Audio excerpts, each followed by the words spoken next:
ចាជំរាបសួរលោកតាលោកយាយអង្គភូមិញបងប្អូនលោកគ្រូអ្នកគ្រូទាំងអស់គ្នាសូមចេញវីដេអូនេះមុនឱកាសចូលឆ្នាំខ្មែរ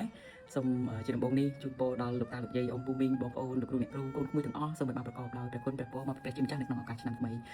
ឆ្នាំខ្មែរប្រពៃណីជាតិយើងនេះហើយជាពិសេសផងដែរដំណើរទៅទីជិតទីឆ្ងាយសូមឲ្យបានប្រកបដោយសុខសន្តិភាពហើយសូមដាំដែរកុំភ្លេចទទួលទានទឹកឲ្យបានច្រើនពីព្រោះធាតុអាកាសគឺក្តៅខ្លាំងមែនទែនខ្ញុំបាច់ញើសសក់នេះគឺញើសមកឡើងជោគឡើងទៅជាកក់ទឹកដុំមកពិសាដោយសារញើសចាអរគុណថ្ងៃនេះខ្ញុំមានព្រះបន្ទូលខ្លីមួយលើកទឹកចិត្តដល់លោកអ្នកទាំងអស់គ្នាខ្ញុំដឹងថាមានលោកអ្នកបងប្អូនដែលប្រហែលជាកំព្រាដូចខ្ញុំដែរនៅខាងក្រោយរូបគំនូខាងក្រោយនោះគឺជាឪពុកម្ដាយខ្ញុំហើយគាត់បានទៅនៅជាមួយព្រះអង្គហើយម្ដាយខ្ញុំបានទៅនៅជាមួយព្រះអង្គ17ឆ្នាំហើយលោកពុកលោកប៉ាបានទៅនៅជាមួយនឹងព្រះអង្គ7ឆ្នាំហើយចាហើយខ្ញុំនៅតែមានក្តីនឹករលឹកជាខ្លាំងហើយជាពិសេសនៅក្នុងឱកាសបុណ្យទានដូចបុណ្យចូលឆ្នាំអញ្ចឹងគឺខ្ញុំនឹកដល់គាត់ទាំងពីរនាក់ណាហើយព្រឹកមិញនេះខ្ញុំក៏បាននឹកឃើញអំពីបទពិសោធន៍ពីគំរូមួយរបស់ម្ដាយខ្ញុំគឺជាគំរូនៃស្ត្រីនៅក្នុងព្រះគម្ពីរសុភាសិតចំពុក31ដែលមិនដែលរអ៊ូរទាំមិនដែលនឿយហត់ចាគាត់នឿយហត់ខ្លាំងប៉ុន្តែគាត់មិនដែលរអ៊ូពីភាពនឿយហត់គាត់ប្រាប់ដល់កូនចៅដល់អីទេខ្ញុំនឹកចាំកាលពីឆ្នាំ90ពុកខ្ញុំមានជំងឺលើសឈាមហើយគាត់ស្លាប់អស់រយៈពេល1ខែគាត់នៅមន្ទីរពេទ្យអស់រាប់ខែហើយនៅពេលដែលគាត់គ្រោះថ្នាក់ភ្លាមនោះ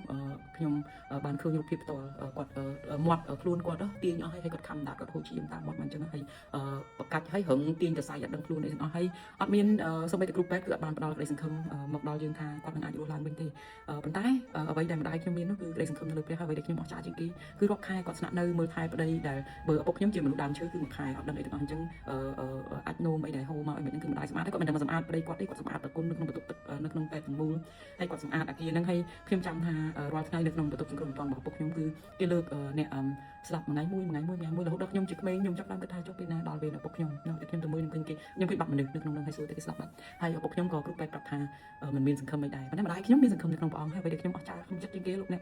កម្ដាយដែលជាគ្រូបរិញ្ញាដែលធ្វើការមើលថែកូន4នាក់ហើយទៅពេទ្យមើលថែប្តីម្នាក់អញគាត់អត់ឲ្យអ្នកផ្សេងទៅវិរវល់បារម្ភអីពីគាត់ទេឲ្យទ្រព្យសម្បត្តិនោះលក់អស់ហើយដើម្បីមើលថែប្តីគាត់ធ្វើមិនឲ្យប្តីគាត់បានជាហើយគាត់ទ្រាំដោយមិនរអ៊ូអ្វីដែលខ្ញុំអស្ចារ្យជាងគេពីម្ដាយខ្ញុំគឺជាមនុស្សម្នាក់ដែលមិនរអ៊ូទោះបីជាក្នុងជីវិតគាត់ជាប់ឬជប់ឬឈឺចាប់ជប់តែគេធ្វើបាបបែបណាក៏ដោយខ្ញុំមិនដែលឃើញម្ដាយរអ៊ូមកខ្ញុំបើគាត់ចង់យំគាត់ឲ្យកូនចៅទាំងអស់ចេញទាំងអស់គាត់យំម្នាក់គាត់ជាមួយព្រះអង្គហើយនេះជាគំរូមួយសម្រាប់ខ្ញុំនៅពេលដែលខ្ញុំជួបទុក្ខលំបាកធ្វើឲ្យខ្ញុំនឹកឃើញពីគំរូរបស់ម្ដាយខ្ញុំហើយខ្ញុំដឹងថាមានលោកគ្រូអ្នកគ្រូដែលអត់មានឪពុកម្ដាយដូចជាខ្ញុំពេលបុណ្យទានអញ្ចឹងខ្ញុំនឹកដល់ពួកគាត់ទាំងអស់គ្នាហើយខ្ញុំពិតជាអរគុណព្រះហើយមានមោទនភាពចំពោះនឹងឪពុកម្ដាយខ្ញុំដែលថាទោះបីជាគាត់ស្លាប់យូរឆ្នាំហើយប៉ុន្តែគំរូនៃសេចក្តីជំនឿកេរ្តិ៍ឈ្មោះកិត្តិយសរបស់គាត់គឺនៅតែក្រអូបរហូតមកដល់រាល់ថ្ងៃនេះហើយបន្ទាប់ពីស្លាប់1ខែឪពុកខ្ញុំបានដឹងខ្លួនមកវិញហើយខ្ញុំចាំថានៅពេលនោះពេលគាត់ដឹងខ្លួនមកវិញ1ខែបន្ទាប់ពីដឹងខ្លួននោះគឺគាត់អត់ចាំអីទាំងអស់តែប្រពន្ធគាត់ក៏គាត់មិនស្គាល់តែកូនគាត់មិនស្គាល់អត់ដឹងថាកូននោះមានន័យថាមិនទៀតពេលយើងទៅលេងគាត់ខ្ញុំទៅលេងគាត់ចឹងថានេះកូនឈ្មោះនេះចឹងថាកូនគាត់និយាយទៅគាត់អត់ដឹងហ្មងចាហើយបន្ទាប់ពី1ខែហ្នឹងទៀតបានគាត់ចាប់ដើមការចងចាំរបស់គាត់នឹងត្រឡប់មកវិញហើ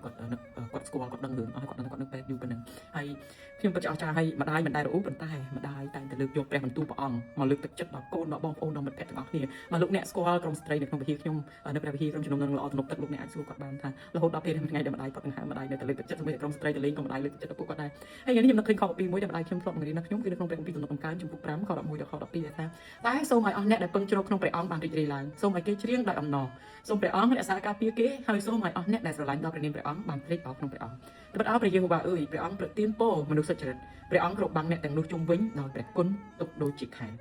ម្ដាយខ្ញុំបានលើកទឹកចិត្តខ្ញុំថាទោះបីជាមានទុក្ខលំបាកមានការបៀតបៀនបែបណាក៏ដោយសូមចាំថាយើងត្រូវពឹងជ្រកក្នុងព្រះអង្គជាមួយគត់គឺព្រះគុណព្រះអង្គជាខែដែលគ្របបាំងឲ្យការពារយើងនៅពេលដែលមានទុក្ខលំបាកមានការបៀតបៀនមានការអាក្រក់ទាំងនោះដែលថាចង់កើតលើយើងតែព្រះអង្គនឹងមិនឲ្យការនោះកើតឡើងលើយើងបានទេហើយដូច្នេះឲ្យយើងបានពឹងក្នុងព្រះអង្គហើយរីករាយហើយមានអំណរឡើងពីព្រោះព្រះអង្គនឹងរក្សាការពារយើងទាំងអស់គ្នាចាដូច្នេះសូមលោកអ្នកបានប្រកបដោយព្រះគុណព្រះពររបស់ព្រះអង្គជាពិសេសក្នុងឱកាសចូលឆ្នាំខ្មែរដែលយើងជួបជុំក្រុមគ្រួសារបងប្អូនធ្វើដំណើរទីជិតទីឆ្ងាយទេវតាទាំងសងសารរបស់ព្រះអង្គសូមបានការពារដល់លោកតាលោកយាយអង្គពូមីងបងប្អូនលោកគ្រូអ្នកគ្រូទាំងអស់គ្នាសូមព្រះអង្គប្រទានពរសូមជម្រាបលា